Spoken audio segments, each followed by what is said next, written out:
Welcome. My name is Renee Totzline, and I'm going to be presenting my thesis on the effects of poverty on academic success. First, to begin, a little about me. I'm a mom of three children, a boy who is 10, an 8-year-old girl, and a 6-year-old girl. I've been a teacher's aide for the last 4 years, and for the last 2 years, I've been working on my master's in literacy education. Today, I'm going to be presenting this thesis research. During the course of our time together, we are going to take a look at the effects of poverty on education and what we as educators can do for our struggling students.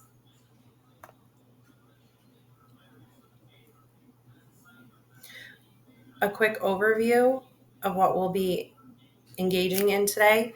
We're going to discuss the problem of poverty and how I researched it from a personal standpoint. I rely on some information from my research and present videos to further support my research. In the end, we will review strategies for bridging the gap among poor and non-poor students.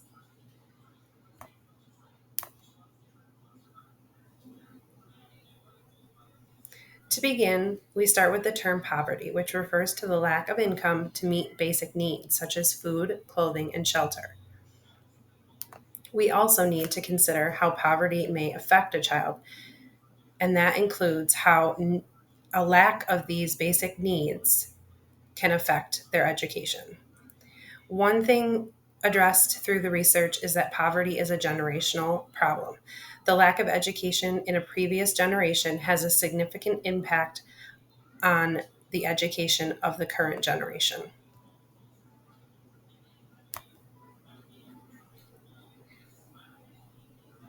Take a moment, we're going to read the problem statements. Does poverty affect student academics? If so, how can we bridge the gap between poor and non-poor students? With the problem fresh in your mind, consider the objectives. Number one, if there is a correlation between poverty and a student's academic outcomes. Two, create an understanding of how students can be affected by poverty. Three, collaborate to create strategies to assist in the successful education of students living in poverty. While considering objective one, consider your personal thoughts and experience at this time. Do you believe there is a correlation? And as we move through this presentation, think about how you can address the objectives 2 and 3 in your classroom. Take note of things that you do or things maybe you could do to achieve these objectives in your role. Here's a clip about students' achievement based on their ability to meet their basic needs. Think about your students. Do you know a student who is dealing with these issues?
Through research, I have found some interesting facts. The number one and shocking fact through my research was the numbers. 1 in 5 children live in poverty. Think about your classroom. What do your numbers of students in poverty look like? The second most surprising fact was that poverty has a long term effect on the brain. Scientific studies on the brains of children living in poverty since infancy show differences in that of non poor children. Pause for a moment and think of your context and these numbers. How many students live in poverty or may live in poverty that you know of? Based on your classroom and these numbers, is this number shocking to you in comparison to what you already know about your school or district and the demographics there? Take a moment to find a person that you don't know and converse on each other's take of this information. Share what your classroom dynamic looks like in this 1 to 5 ratio.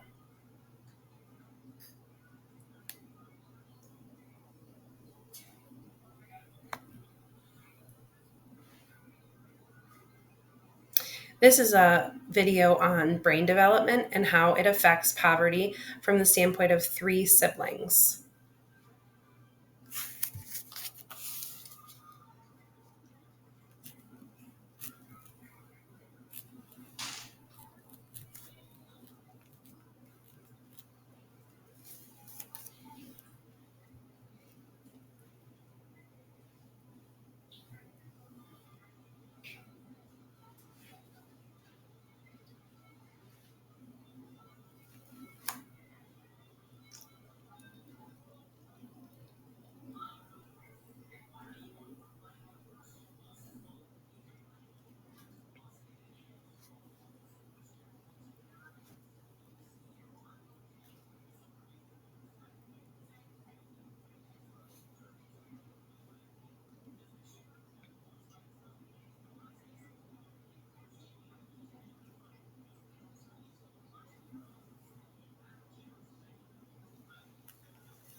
One objective of the research was to identify the ways to remedy or at least reduce the effects of poverty.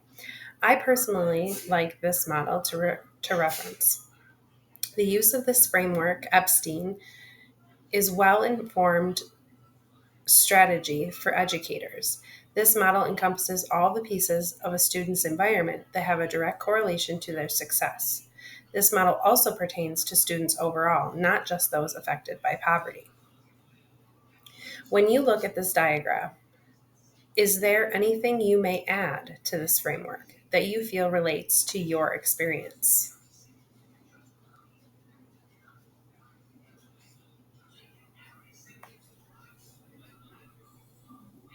My particular research was designed and developed by a series of questions presented to participants in the form of questionnaires.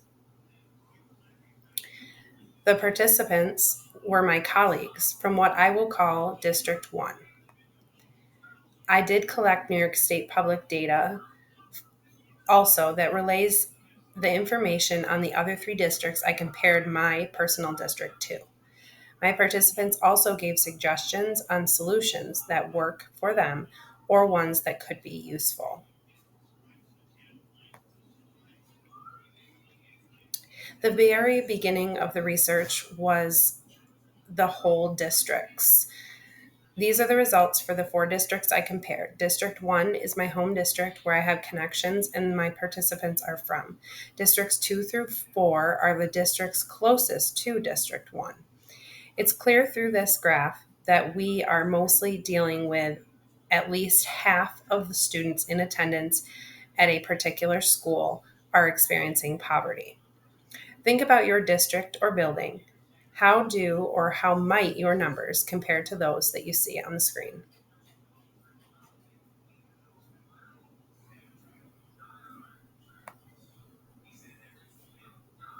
This particular graph shows the number of students divided by the classrooms of the educators that took part in the study, demonstrated in orange. So the orange is the number of students in each class, which is defined at the bottom. You can see that at least half of the classroom population are living in poverty, and that is demonstrated in the light blue. And of the half in poverty, nearly all of those students have academic challenges, which are shown in the dark blue. What are your thoughts on this visual? Can you see relation to your personal classroom and that of the graph? Maybe this visual helps you compare or gather an idea of your classroom dynamic.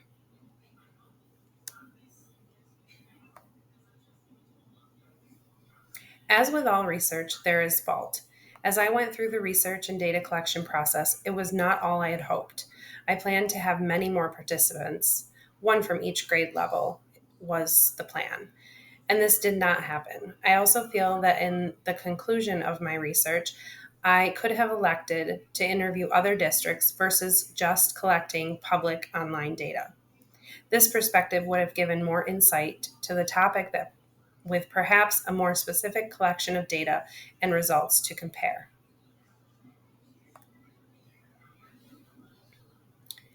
With the results showing that nearly half of the students living in poverty also have academic needs, the question is how, as educators, do we bridge the gap?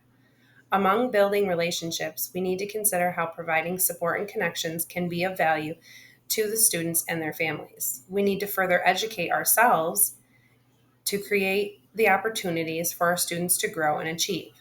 Opportunities include those with family, community, and advancement to educators' professional developments.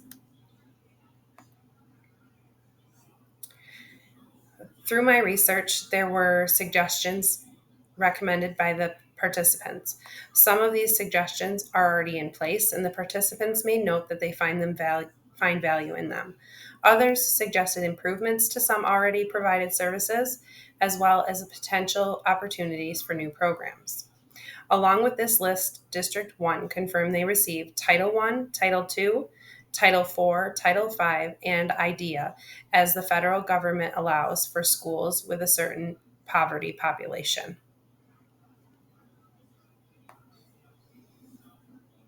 This is just a quick description of those programs.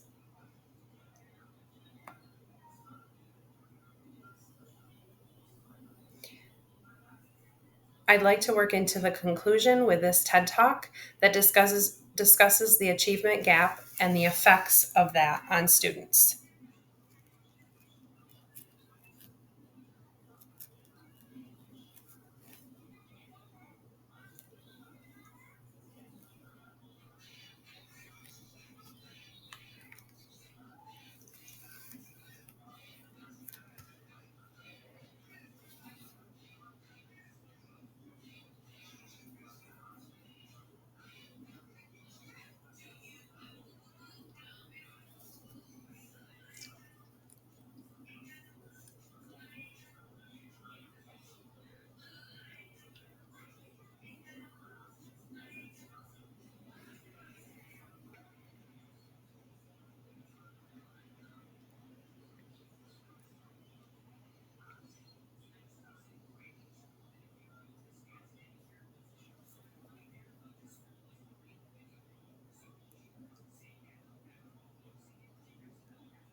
As I worked to conclude this, there were three main pieces at work to help bridge the gap created by poverty.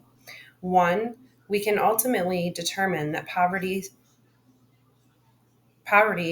students affects students because it is a lived experience. Two, poverty is not one-sided. It encompasses many factors that affect a student. And three, an extremely important piece of success in bridging the gap is building relationships. As educators, it is our duty to know our students on an academic but also a personal level. If we don't know a student's situation or environmental factors, we could be missing the opportunity to aid them in success. So, what can you do?